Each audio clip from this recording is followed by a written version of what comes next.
Hey folks, it's Matt once again. I know I reviewed this film a long time ago. It may still be up, but I watched this film again, so I wanted to talk about it again for those who don't remember that old review, or mainly for people who have not ever seen this film. And it is a film called Abominable. Some things are better left unfound. Abominable, which sorry about the lighting. That's a really good cover.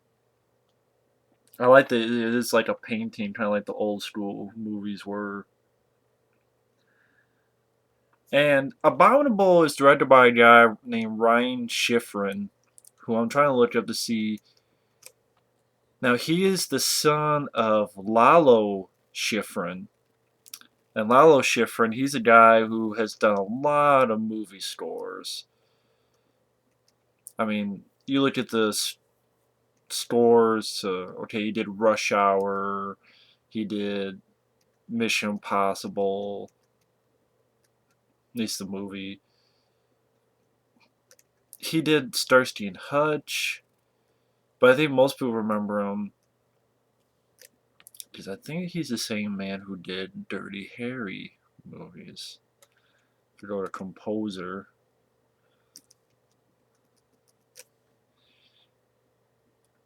just want to make sure.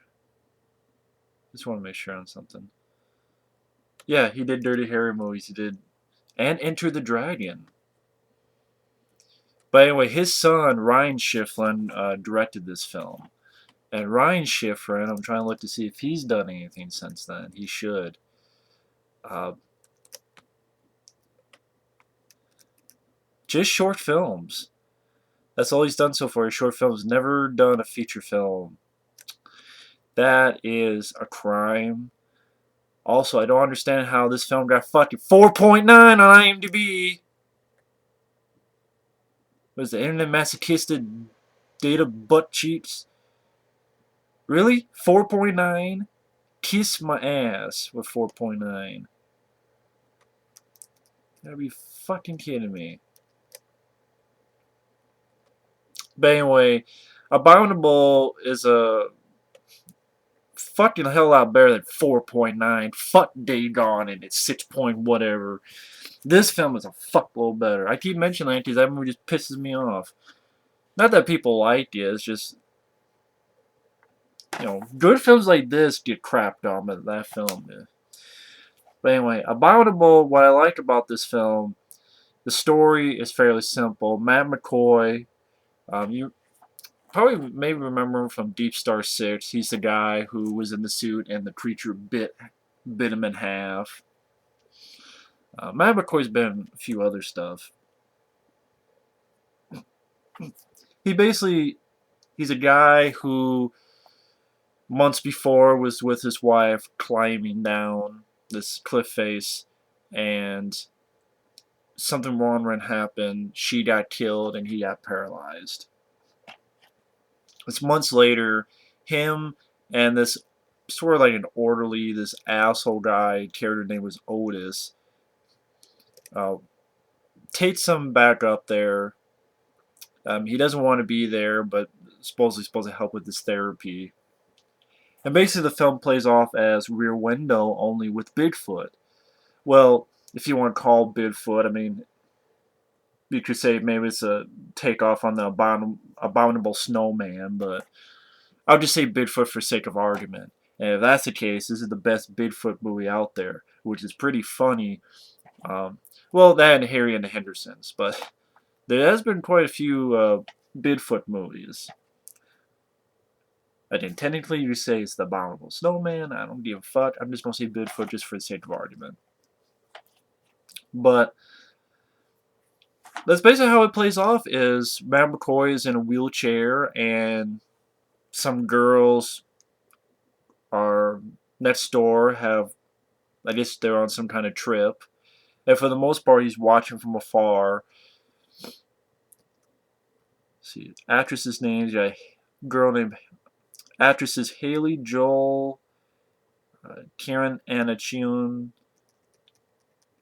You got Tiffany Shepis, who I know she's been in a few horror films. And from time to time, you actually see some horror genre actors that you can recognize. Like in the beginning, you have a couple. Linn. He's the guy in Cliffhanger who's like, fucking A, Quaylen, you're a fucking Section 8, you know. You're dead, Walker, and he gets shot by the shit that you punch through to climb up. That's Linn, bald head guy who was also in Rush Hour. And Dee Wallace, they're a couple at the beginning who find one of their cattle killed and they're kind of stalked at the beginning. You have Jeffrey Combs as a guy who, like, even though he smokes, but he has one of those canisters and has, like, tubes up his nose. You have a small role, but Lance Henriksen. So they pop in. But what's great about this film is, I think, first off, right off the bat, other faults, the score is not the greatest, score-wise. The orderly, the guy who took Matt McCoy to lead up there, Otis, he's just a one-dimensional asshole. It almost feels like it'd be even a better film if you just did not have that character in there. Like, okay, a guy puts him up there, says, okay, I'll come back in such and such time, and, maybe he goes off and then disappears for the rest of the movie, and maybe you find his dead body or something. Although, on the other hand, it's just that he was a very one-dimensional asshole. The other guy, the Otis guy. But he does get the best death scene, so maybe that's why. Because literally opens its big mouth from here to here, crunches down, and basically eats his whole face off. All practical.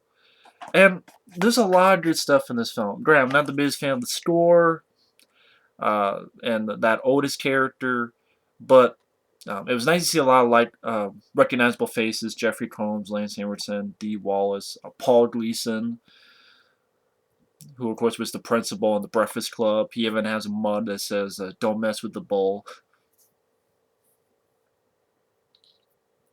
But Matt McCoy does a really solid job as the lead. You really feel sorry for him. I think he did a very capable job. A lot of times I'm a fan of the Rear Window concept, like Disturbia, like the original Fright Night. Because you think about the remake of Fright Night, there's a lot of reasons why I don't like that film, but it didn't really play off the Rear Window aspect. Because you think about it, it's his friend who found out that the guy was a vampire, and it's only like one or two scenes where he's looking out to his neighbor's window. I mean, he doesn't really play that off like the original Fright Night did. But the original Fright Night is a much better film. And the remake of Fright Night gets higher marks than this. That's bullshit. This is better than the Fright Night remake. And a much lower budget. It doesn't have shitty CGI. That's another instance where, number one, I like the Rear Window aspect. Like Mimic 3, that's a low budget film with the Rear Window aspect. I like that. Disturbia, I like that. The original Fright Night and this film. Matt McCoy did a really solid job acting-wise. Very likable. The directing was pretty damn good. For his first feature-length film, Ryan Schifrin deserves more work. How certain things are revealed, like shadows, or playing off, you're looking through the binoculars and you're cleaning them, and then as he's cleaning them, a girl gets taken, and you just see from the cross of your eye, like right over here, you just barely see it. Or he's looking at someone, then something covers it, and he looks down, and there's this big, shadow. Or certain reveals that you go, oh shit, didn't see that coming. It's very well done. Definitely gives a certain atmosphere to the flick. So the concept of the film I like. Matt McCoy I really like. Seen some nice genre faces like Jeffrey Combs, Lance Henriksen. You do get some little bit of gore. I mean, the guy getting his whole fucking face bitten off. You see a girl and you see that she's been cut open. You see a girl get pulled through a window, and it's kind of like the Blob from 1988 where the person gets cracked in half and pulled. And also the creature is very well done in my opinion. It's practical. I did not see any CGI in this film, which was weird because I think this debuted on the Sci Fi Channel, but no CGI. Like I saw the film Pumpkinhead, Ashes to Ashes. That film had to use bad CGI a lot of times, but this is like they use practical, and I thought it looked really good. I like the design of the creature, and I don't understand why this gets a fucking 4.9 on IMDb. I think that's pretty pathetic and stupid and shitty and dumb. I mean, this DVD does have features, has a making of, commentary, deleted extended scenes, outtakes, bloopers. One of the short films Ryan Schifrin had done. This guy deserves more award, Ryan Schifrin. It's sad that this is the only film. I mean, he wrote and directed this. This is the only feature-length film he's done, and it deserves more. I mean, the first 20 minutes, I will say, in the first 20 minutes, you're like, okay, what's this dude, what's Matt talking about? But I don't mind the first 20 minutes, but stick with it. The film definitely gets better and better. I would say after the 20 minutes, when the first girl gets taken, the movie definitely picks into high gear. And again, Matt McCoy did a really solid job in the lead. Some nice genre faces, little bits of decent gore, practical creature that I actually liked. The real rendo aspect was really solid. And just because it broadcasts on the Sci Fi Channel, this is actually a really good one, The Abominable.